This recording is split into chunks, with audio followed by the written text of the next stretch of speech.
សុបពុទ្ធៈពោលទៀតណាពោលថាអ្នកឯងថាយើងនឹងឯងជាអ្នកកំសត់អត់ក្រអានឹងអ្នកឯងពោលតែតាមពិតយើងមិនមែនកំសត់អត់ក្រទេយើងជាអ្នកដល់នៅសេចក្តីសុខយើងជាអ្នកមាននៅទ្រព្យដែលកាត់ថ្លៃមិនបានហើយបានលោកសំដែងនៅក្នុងអង្គត្រនិកាយសំដែងតទៅនឹងអរិយទ្រព្យទាំង7ណាសទ្ធាណាសទ្ធាចៈសីលញ្ចៈសទ្ធាផងសិលផងហិរីហិរិយហិរិហ្នឹងឯងណាអតបិយ៉ាងធនាងនឹងអតបៈនឹងហិរិអតបៈនឹងហើយបន្តមកបានសុតៈធនញ្ចៈចាកោចៈទ្រព្យគឺសុតៈទ្រព្យគឺចាកៈគឺការលះហ្នឹងឯងបាន6ហើយណាសទ្ធាសិលណាហិរិអតបៈសុតៈចាកៈបញ្ញាវេសត្តមង្ធនាងបញ្ញាជាទ្រព្យទី7ហ្នឹងបញ្ញាសរុបទៅគ្រប់7ទ្រព្យណាយសៈអេតេធនីអត្ថិបុគ្គលណាមាននៅទ្រព្យណាទាំងឡាយនេះទាំង7ហ្នឹងណាអធិយាបរិសាសវាជាបុរសក្តីជាស្ត្រីក្តីណាបុគ្គលណាដែលជាបុរសក្តីជាស្ត្រីក្តីដែលមាននៅទ្រព្យទាំង7នេះអតលតោតិតាំងអាហុគឺសំដៅដល់ណាបានពោលហើយអ្នកណាអ្នកពោលគឺព្រះពុទ្ធទាំងឡាយព្រះបច្ចេកពុទ្ធទាំងឡាយបានពោលហើយនៅបុគ្គលនោះថាជាអ្នកមិនមែនអត់ក្រទេមិនមែនកំសត់ទុរគតទៀតទេអមោខាំងតសៈជីវិតាំងជីវិតាំងគឺការរស់នៅរបស់បុគ្គលនោះអមោខាំងមិនមែនអត្ថប្រយោជន៍ទេអញ្ចឹងអរិយទ្រព្យទាំង7ណាបុគ្គលណាដែលមាននៅ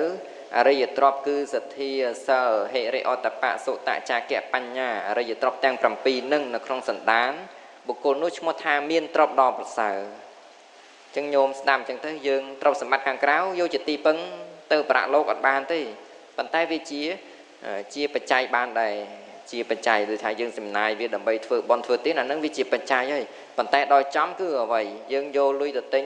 របស់មកប្រគេននៅតែចេញមកជាគេចាកៈជាតួចេតនា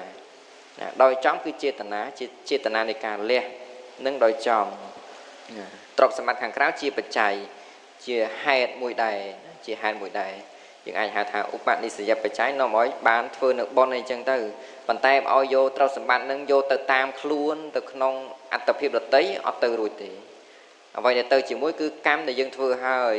កម្មនឹងគឺកម្មដែលជាកុសលអកុសលនឹងឯងអញ្ចឹងអរិយទ្រព្យទាំង7នេះយើងនិយាយទៅជាបរមត្តសទ្ធាអីជាដើមនោះសុទ្ធជាបរមត្តជាធម៌ប្រព្រឹត្តទៅនៅក្នុងមហាកុសលជាដើមដែលជាតួកម្មវាប្រព្រឹត្តទៅជាឧបនិស្ស័យដ៏ល្អជួយយើងណាឲ្យយើងបាននៅសេចក្តីសុខក្នុងបរលោកទាំងបច្ចុប្បន្នផងដែរអញ្ចឹងបុគ្គលណាមាននៅសទ្ធាជាដើមដែលជាតួអរិយទ្រព្យជាបុគ្គលមិនទុរគតទេយើងស្ដាប់អញ្ចឹងទៅព្រោះត្រង់ថាយើងមានធម៌នឹងខ្លះដែរទៅតាមសំគួរណាព្រោះថាយើងពុទ្ធជនជួនកាលសទ្ធាវាឡើងកញ្ចក់ណាសិលក៏ដូចគ្នាជួនកាលបរិសុទ្ធជួនកាលមិនបរិសុទ្ធហិរិអតបៈក៏ដូចគ្នាសុតៈហ្នឹងតើយើងប្រឹងប្រែងសិក្សារៀនសូត្រទៅសំនៅការយល់ដឹងពហុសូត្រចាកៈការលះនៅទាន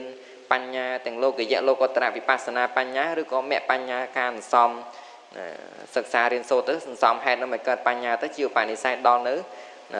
មគ្គបញ្ញាអីចឹងទៅអញ្ចឹងធម៌ទាំងអស់ហ្នឹងវាមាននៅក្នុងសន្តានយើងអត់បើសិនជាមាននៅក្នុងសន្តានយើងត្រូវដឹងថាយើងមាននៅទ្រព្យដ៏ប្រសើរ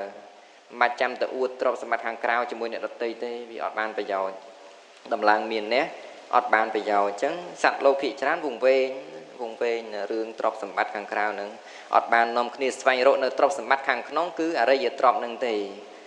អត់ឃើញនៅអរិយទ្រព្យដែលជាទ្រព្យដែលដ៏ប្រសើរដែលយើងក៏បីស្វែងរកក៏បីសន្សំជាទ្រព្យដែលជួយយើងក្នុងដំណើរទៅក្នុងព្រះនិព្វានហ្នឹង